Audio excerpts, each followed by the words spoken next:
জামুগুৰিহাটত চতিয়া গোৰ্খা সমাজৰ নাগৰিক সভা সম্পন্ন। সভাত উপস্থিত বিধায়ক পদ্ম হাজৰিকা। অসম তথা ভাৰতবৰ্ষত গোৰ্খাসকলৰ অৱদান অনবদ্য। এই জনগোষ্ঠীয়ে এতিয়া আতংকিত হোৱাৰ কোনো কাৰণ নাই। পদ্ম হাজৰিকা। চতিয়াৰ পৰিৱৰ্তে নদুৱাৰ গোৰ্খা সমাজ নামাকৰণ। জামুগুৰিহাটৰ বাপুজী ভৱন প্ৰেক্ষাগৃহত বৃহত্তৰ চতিয়া গোৰ্খা সমাজৰ এখন প্ৰতিনিধিত্বমূলক নাগৰিক সভা বৃহস্পতিবাৰে বিয়লি অনুষ্ঠিত হয়। নদুৱাৰত যিসকল গোৰ্খা আমাৰ ভাৰতীয় জনতা পাৰ্টীৰ কাৰ্যকৰ্তা বিষয়ববী আছে তেওঁলোকক লৈ নদুৱাৰ যি গোৰ্খা সমাজ গঠন হৈছে, আজি সভাখন অনুষ্ঠিত হৈছে। গোৰ্খা মানুহৰ সমস্যা আৰু গোৰ্খা মানুহৰ প্ৰতি যদি কোনোবাই ষড়যন্ত্ৰ কৰিছে, গোটেই কথাখিনি আচলতে ইয়াত আলোচনা হৈছে। গতিকে এই নদুৱাৰ গোৰ্খা যি সমাজ, বৃহত্তৰ নদুৱাৰ গোৰ্খা সমাজে তেওঁলোকৰ সংগঠনটো আৰু শক্তিশালী কৰিব আৰু ভাৰতীয় জনতা পাৰ্টীৰ সদস্য ভৰ্তি আৰু নৱীকৰণৰ যি অভিযান চলি আছে, এই অভিযানত শক্তিশালীভাৱে তেওঁলোকে অংশগ্ৰহণ কৰি প্ৰতি ঘৰ গোৰ্খা মানুহৰ যাতে সদস্য ভৰ্তি কৰিব পৰা যায় তাৰ কাৰণে আবেদন জনাব যে সকলো ঘৰলৈকে যাব। কাৰণ গোৰ্খা জনগোষ্ঠীৰ যিবিলাক ভাবুকি বা তেওঁলোকে ভয় খাই আছিল, সেইবিলাক বৰ্তমান ভাৰতীয় জনতা পাৰ্টীৰ চৰকাৰ দিনত নোহোৱা হৈছে।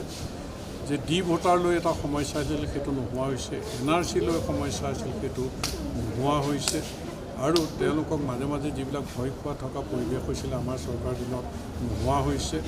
আৰু আধাৰ কাৰ্ড লৈ যি 342গৰাকী গোৰ্খা মানুহৰ সমস্যা আছিল, সেইটো অসম বিধানসভাত এবাৰ মুখ্যমন্ত্ৰীৰ সিদ্ধান্ত অৱগত কৰিলে যে সেইটো 9 লাখ কিমানৰ আধাৰ কাৰ্ডৰ সমস্যাটো নাই। গতিকে ইয়াতো সেই সমস্যা গোৰ্খা মানুহৰ নাই।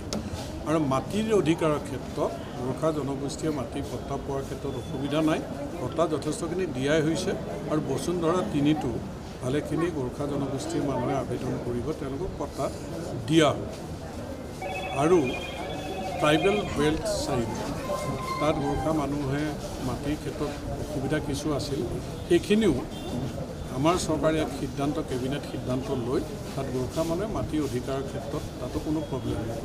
গতিকে বিশেষকৈ এটা অশুভ শক্তিয়ে সদায় চেষ্টা কৰি থাকে যে গোৰ্খা জনগোষ্ঠীৰ মানুহক অসন্তুষ্ট কৰি, ভাৰতীয় জনতা পাৰ্টীৰ প্ৰতি অসন্তুষ্ট কৰি তেওঁলোকৰ ৰাজনৈতিক মুনাফা আদায় কৰিব পাৰে নেকি। গতিকে আজি গোটেই কথাবিলাক মুকলিকৈ কিছু কথা আলোচনা কৰা হৈছে। গতিকে আমাৰ সকলো ভাৰতীয় জনতা পাৰ্টীৰ কাৰ্যকৰ্তা, আমাৰ বিষয়ববীয়া ৰাইজৰ মাজলৈ যাব। গোৰ্খা জনগোষ্ঠীক একত্ৰিত কৰি ভাৰতীয় জনতা পাৰ্টী দুৰ্গ হিচাপে আছে আৰু সুৰক্ষিত আৰু শক্তি বৃদ্ধি কৰাৰ অভিযান সদস্য ভৰ্তিৰ জৰিয়তে আৰম্ভ কৰিব। ইয়াৰ বাবে সকলোৰে সহযোগিতা আমি কামনা কৰিছোঁ। ধন্যবাদ।